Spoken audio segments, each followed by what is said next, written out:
Hey guys, it's me, Fabisawa Reads.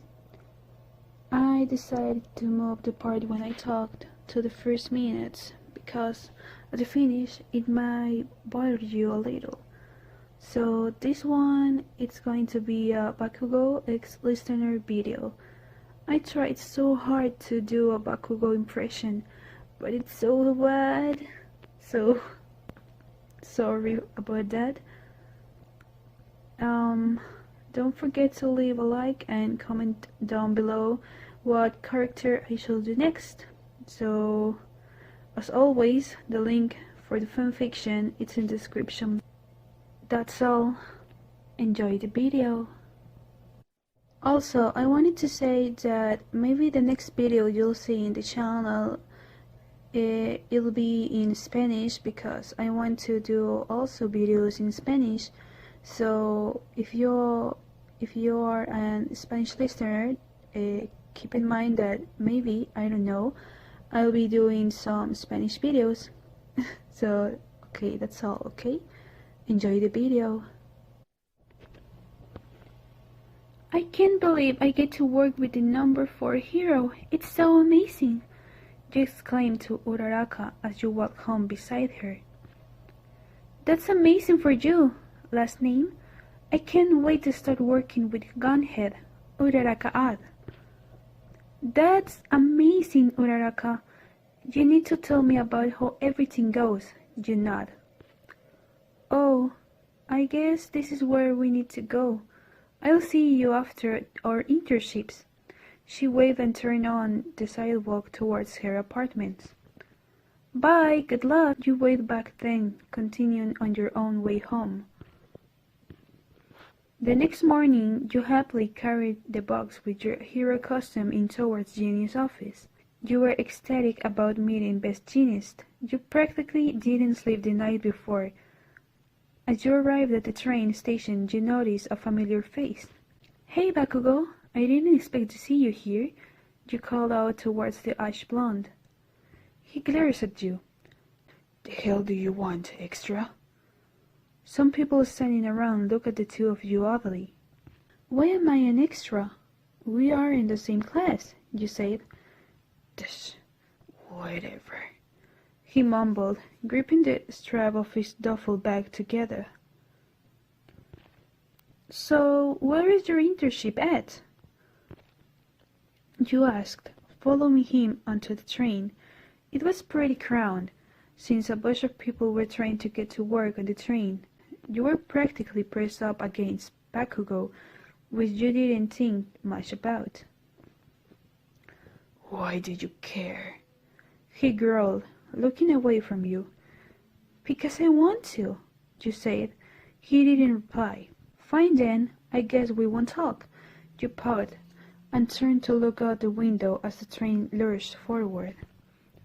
The two of you stayed on the train until the same stop, where you both got off. Bakugo walked significantly quicker than you, but he was going the same path you had figured you need to go to reach Best Genius office building. Why the fuck are you following me?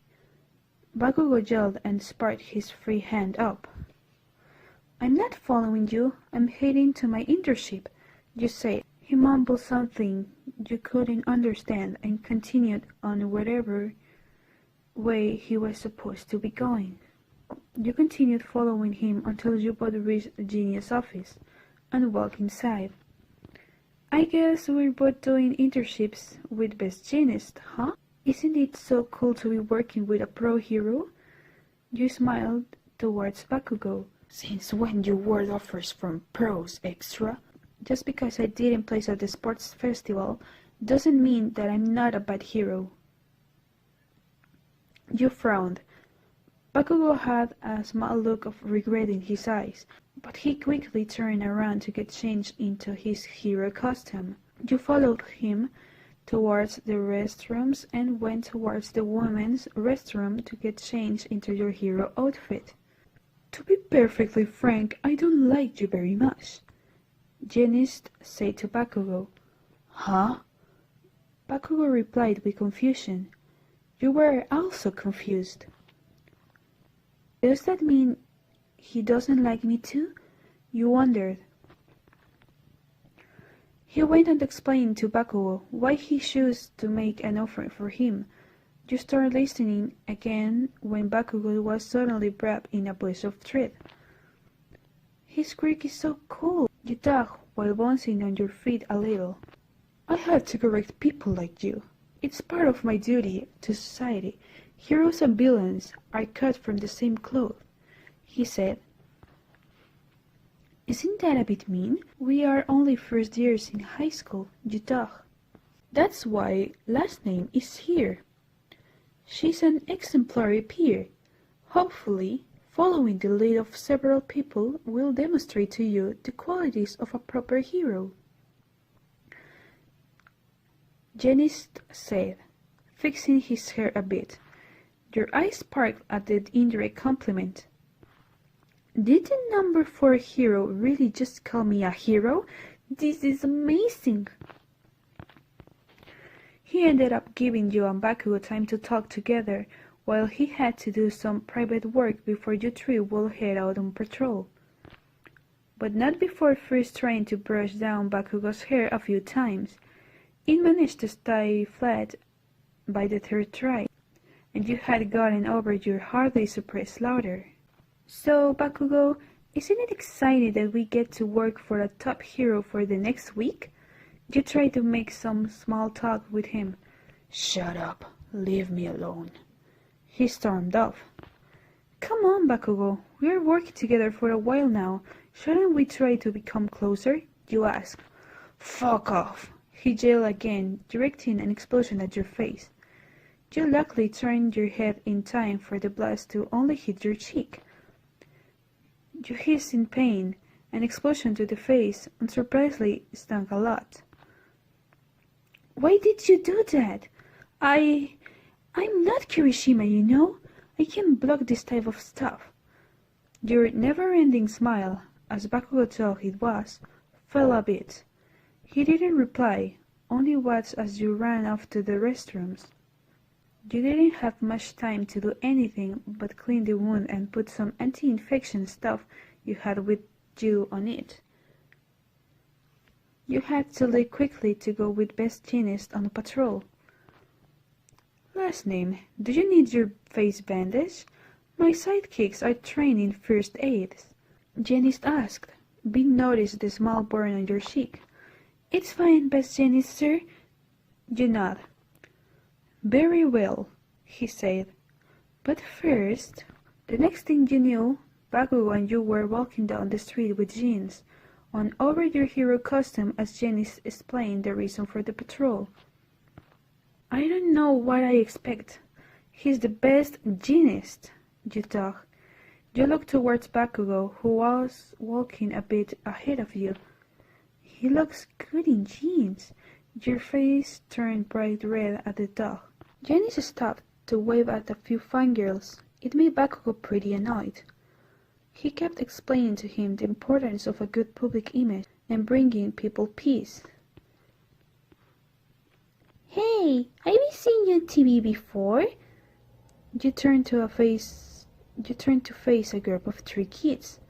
They must be fans from the sports festival. That's so sweet. You smiled. I knew Billion caught him and looked like he was going to cry, he said to his friends. Your eyes widened. Bakugou looked mad now. What did you say? He started yelling at the kids, his hair puffing up again. The kids start crying, obviously. Bakugou, be a bit nicer, you quietly tried to say, but Janice talked louder. Have you already forgotten everything I talked to you? Talk to them like you are a pro hero. Best Janice reprimanded him. This isn't going to go well. You were worried for those kids.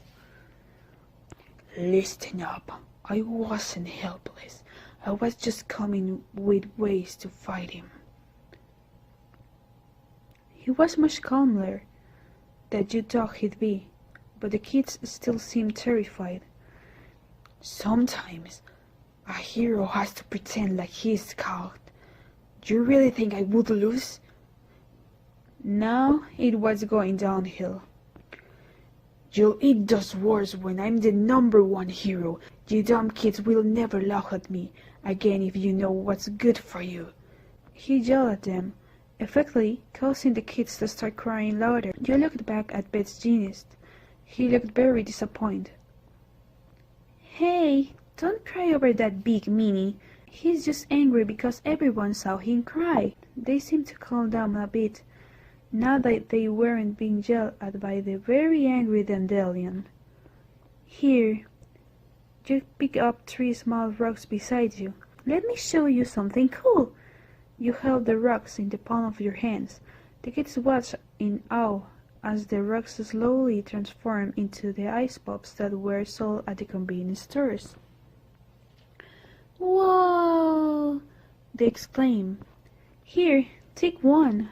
You shift them so you were holding the ice pops by the stick. Thanks, lady.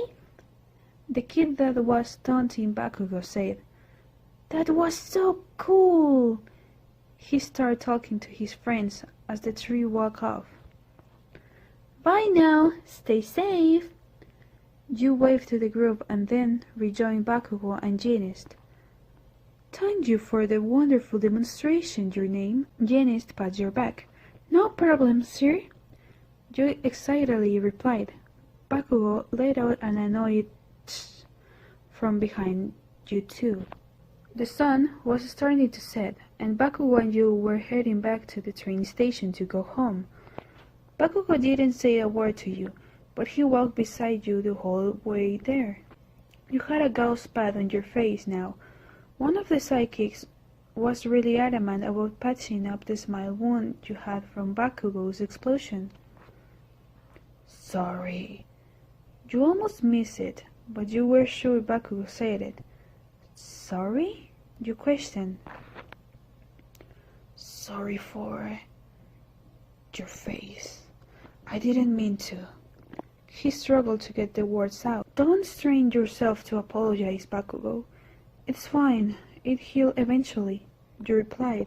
You two continued in silence onto the train, and then off you both reached your stop. Where do you live? Bakugo spoke again. If you didn't know him, you were sure the next thing he would do is hold a gun to your head. Why? You asked.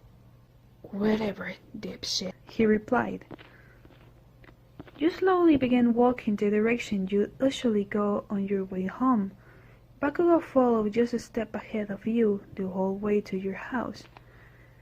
Thanks for walking me home. I think that's what you are trying to do. See you tomorrow. You said your goodbyes as you walked inside. See ya. He gave a lazy wave and walked towards his home.